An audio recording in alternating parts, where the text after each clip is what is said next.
Hi guys! Good morning, good afternoon, or good evening. Alam nyo, matutuwa kayo dito sa aking ginagawang client for today. Si ma'am ay 62 years old.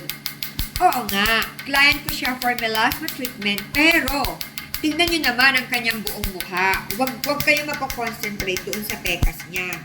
Wala siyang gaanong wrinkles. Kung meron man, konting-konti lamang ang kanyang wrinkles. And then, mapapansin nyo rin, banat pa si ma'am hanggang ngayon, even at the age of 62. Bakit nga ba hindi? Kasi si ma'am, alaga niya talaga ang kanyang mukha, ang kanyang skin. Actually, magsi-celebrate si ma'am ng kanyang 62nd birthday itong June 19. O, di ba? Happy birthday, ma'am! O, ma'am, wala pang kaway-kaway dyan. Kaway-kaway naman, kaway-kaway. Ayun! Ayan.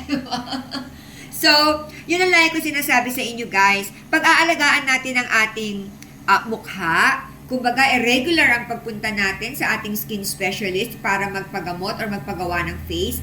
Ano ito, iha-harvest nyo to pag nagkaedad kayo. Kasi kahit na at the age of 62, tignan mo naman ang mukha ni ma'am, talagang banat pa siya.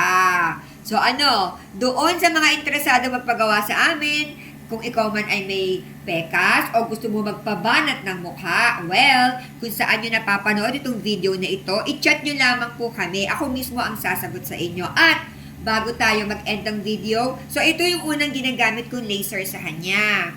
Kasi dalawang lasers ang lagi namin ginagamit for Pico. Ang isa ay ito. Yan.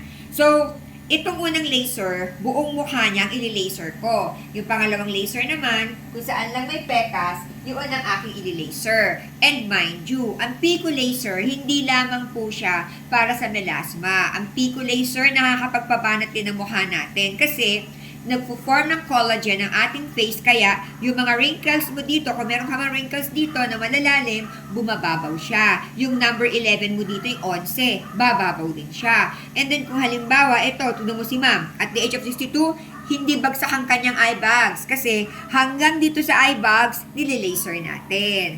And then pati ito, nababanat din yan. Kasi nga, nagpo-form ng collagen ang buong mukha. O paano gagawin ko na si ma'am, ha? Magbabay na kami. Magbabay na tayo, ma'am. Bye, guys!